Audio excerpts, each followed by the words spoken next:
السلام علیکم معزز ناظرین، آج کی ویڈیو میں ہم جانیں گے سورہ بقرہ کے نام کی وجہ تسمیہ، یعنی کہ اسے سورہ بقرہ کیوں کہتے ہیں، وہ بھی ایک خوبصورت واقعے کے ذریعے۔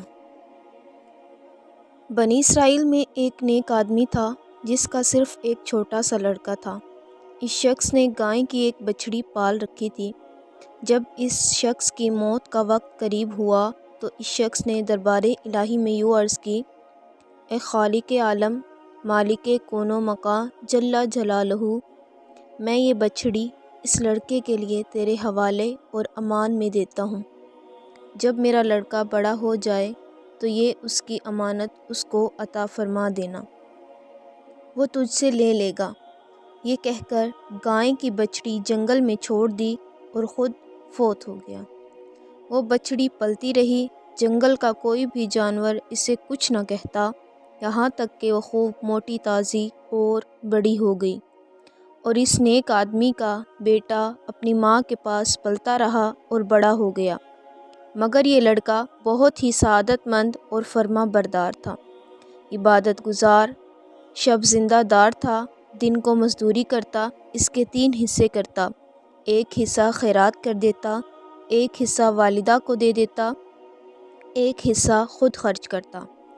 ایک دن اس کی والدہ کو یاد آیا اور کہا کہ بیٹا، فلاں جنگل میں تیرے باپ نے تیرے خدا کے ہاں ایک گاں چھوڑی تھی جو اب بڑی اور موٹی ہو چکی ہوگی، اور اس کی یہ نشانیاں ہیں، تو اسے جا کے پکڑ لے آ۔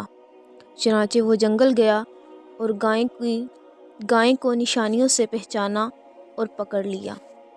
جب گھر لے آیا تو ماں نے کہا: بیٹا، اسے بازار میں بیچ آؤ، 3 اشرفیوں پر سودا ہو جائے تو سودا کر لینا، مگر مجھ سے اجازت لے لینا۔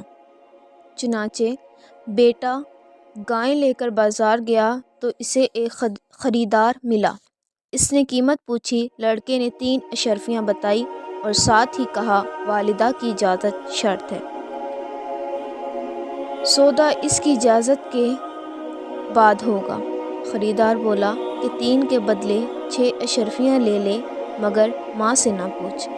لڑکے نے کہا کہ اگر آپ اس کے برابر سونا بھی تول دیں تو میں یہ سودا سوائے ماں کی اجازت کے کرنے کو ہرگز تیار نہیں ہوں۔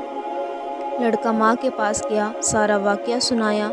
ماں نے کہا کہ 6 میں بیچ دے، لیکن سودا ہونے پر مجھ سے اجازت لے لینا۔ چنانچہ وہ خریدار، جو حقیقت میں فرشتہ تھا، لباس انسانی میں، اس نے کہا کہ 12 اشرفیاں لے لے، مگر ماں سے نہ پوچھ۔ لڑکا پھر بھی نہ مانا اور والدہ کے پاس آ کر تمام واقعہ بیان کیا۔ والدہ بہت ہی عقل مند، ذہین اور ایک نیک شخص کی بیوی تھی۔ بولی: معلوم ہوتا ہے یہ خریدار نہیں بلکہ فرشتہ ہے جو تیری آزمائش اور امتحان لے رہا ہے کہ تو مال کا کتنا وفادار اور تابع دار ہے۔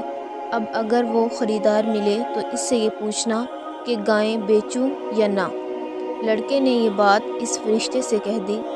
فرشتہ بولا کہ اپنی والدہ سے کہہ دو کہ گائیں ابھی فروخت نہ کرے، عنقریب بنی اسرائیل میں ایک شخص قتل ہوگا اور موسیٰ کلیم اللہ علیہ السلام کے پاس یہ کیس آئے گا اور وہ گائیں ذبح کرنے کا حکم فرمائیں گے۔